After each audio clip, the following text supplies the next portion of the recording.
HS Orka flutti nýlega höfuðstöðvar sínar úr Reykjanesbæ í Svartsengi í Grindavík en þar hófst starfsemi Hitaveitu Suðurnesja fyrir rúmum 40 árum síðan og orkuframleiðsla hófst árið 1976. Við báðum Ásgeir Margeirsson forstjóra að rifja upp mikla breytingar sem urðu fyrir tæpum áratug á starfsemi Hitaveitunnar. Því fyrirtæki var svo skiptu út af breyttum orkulögum. Þannig að veitustarfsemi skildi aðskilin frá raforkuframleiðslu og sölu sem raforkuframleiðslu og sala er samkeppnisstarfsemi, starf á samkeppnismarkaði á meðan veitustarfsemin háð sérleyfi. Þetta mátti ekki lengur verið sömu fyrirtækjum. Þannig að Hitaveitunni var skipt upp í HS Orku og HS Veitur.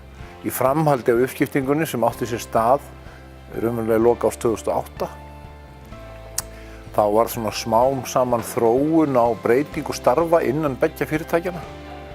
Og núna er stigið lokaskrefið í því með flutningi okkar hingað. Áður höfðum við samnýtt ákveðna þjónustuþætti í fjármálum, í starfsmannahaldi, í skjalavörslu, í öryggismálum og fleira, tölvumálum. Núna eru þessi fyrirtæki algjörlega aðskilin. Við fluttum út, HS Veitur keyptu húsnæðið á Brekkustíg og búa þar og við flytjum hingað í Eldborg í Svartsengi. Og fyrirtækin eru algjörlega aðskilin hvað allt starfsmannahald varðar. Vissulega eru mikil viðskipti á milli fyrirtækjanna. Við seljum þeim rafmagn, við seljum þeim heitt og kalt vatn í heildsölu sem þau svo flytja til byggðanna og selja viðskiptavinum. Þau selja okkur ákveðna þjónustu á sviði innheimtu og reikningagerðar. Þannig að við samnýtum ákveðna kosti þar og ekki síst til þess að spara pappírsflæði og þess háttar. En öðru leyti er þetta alveg sjálfstæð fyrirtæki og búin að vera frá 2008 með sikkur kennitöluna, sikkur stjórnina og eignarhaldi er alveg aðskilið.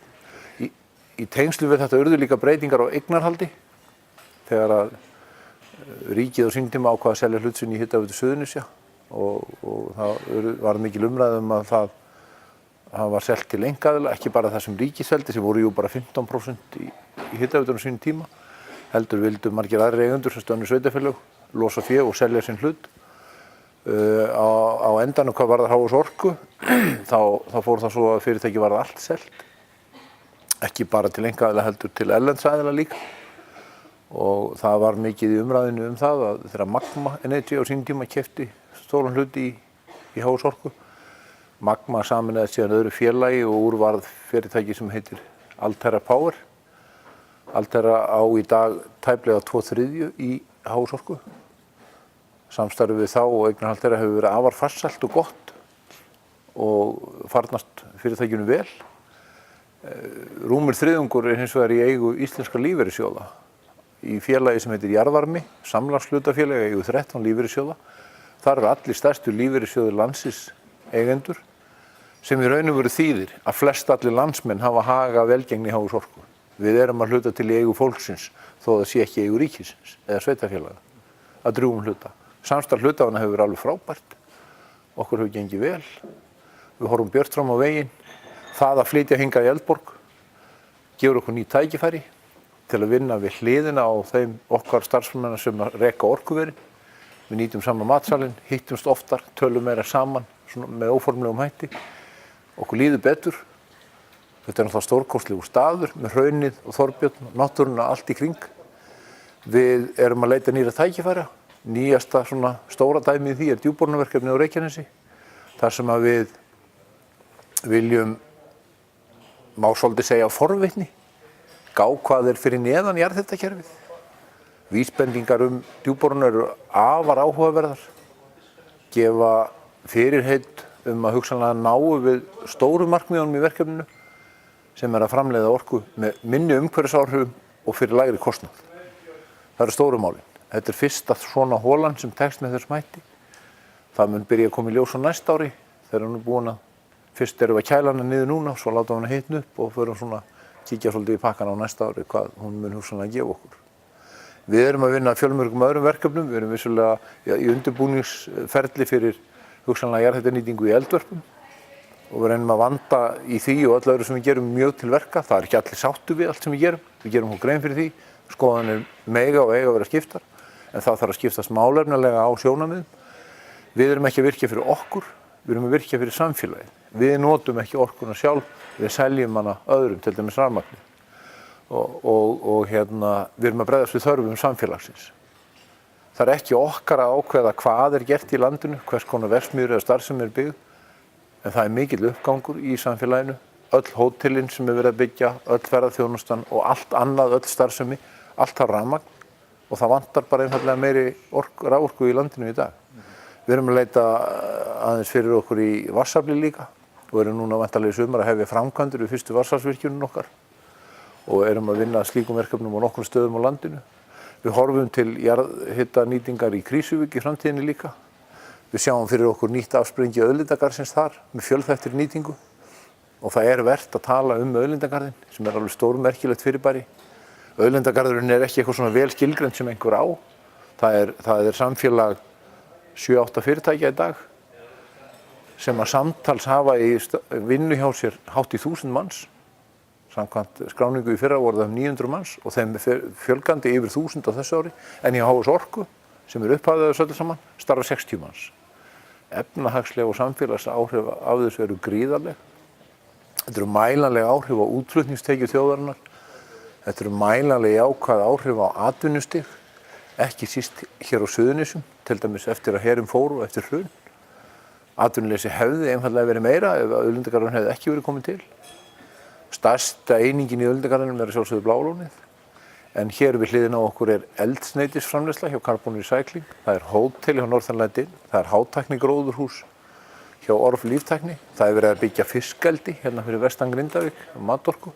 Það fiskeldi á Reykjanesi, Stolt Seafarm. Og það eru fiskþurrkunarfyrirtækin Haustak og Háteigur á Reykjanesi. Allt þetta fyrirtæki sem geta ekki verið annar staðar en við hliðina á orkuverinu út af því sem þau fá frá okkur. Við erum að ljúka byggingu verksmiðju hér í Svartsengi sem hreinsar koltvísýringu gasinu sem kemur upp með gufunni til þess að geta gert kolsýrða söluvör, frekar en að sleppir út í andrúmsloftið, að tappa á kúta og selja. Það verðmæti í þessu. Þetta boðskapurinn hans Alberts okkar að henda engu og ef það eitthvað sem við höldum þessi úrgangur, þá eigum við eftir að átta okkur á því hvernig það getur nýst og gagnast í víðum skilningi.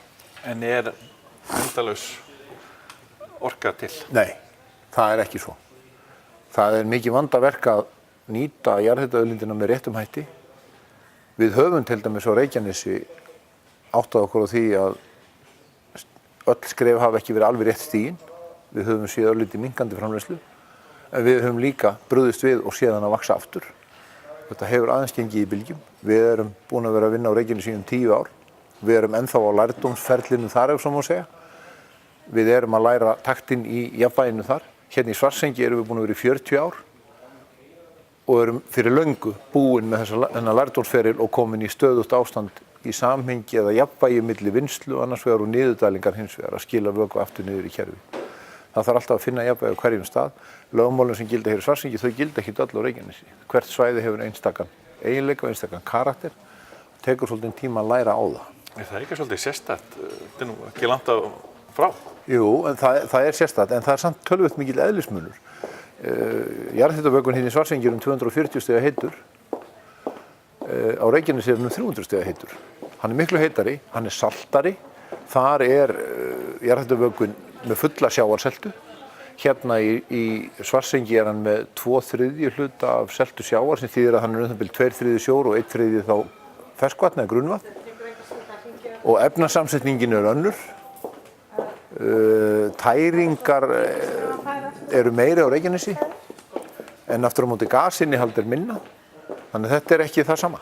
Og einhvers staðar þarna á milli eldvörp og þá eftir að skoða svona nákvæmlega hverjir eiginleikarnir eru þar. En þessir efnaeiginleikar, þeir líka ráða því hvað hægt að gera.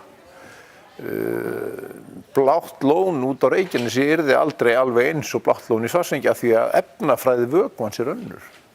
Svo dæmis því tekið. Það reyndar svona affallslón út á Reykjanesi sem kallað Gráalónið.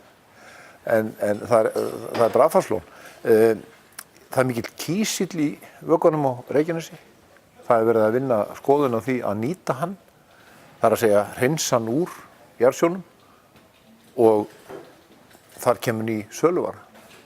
Það kemur svona kísilduft sem hægt að nota í málningu, gúmmí, snyrtivörur og margt fleira. Við erum rétt að byrja. Það á eftir að finna margar nýjar framleiðsluafurðir í auðlindagarðinum. Í jarðhitasjónum á Reykjanesi enn frekar málmar. Það er verið að vinna rannsókn í íslensk stúlka í Cornell háskóla í Bandaríkjunum. Finna leiðir til þess að vinna liþíum úr jarðhitavökvanum á Reykjanesi. Þetta er eitthvað sem einhvern tímann hefur þótt algjörlega ótrúlegt. En þannig hefur þetta fyrirtæki alltaf verið, Hitaveitan H.S. Orka. Gera nýja hluti, gera hlutina vel, vanda sig, stíga varlega til jarðar, finna nýja leiðir, búa til ný verkfæri, nýjar aðferðir. Það eru fjölmargir hlutir sem hafa verið gerðir í orkuverunum okkar sem höfðu aldrei áður verið gerðir neins staðar.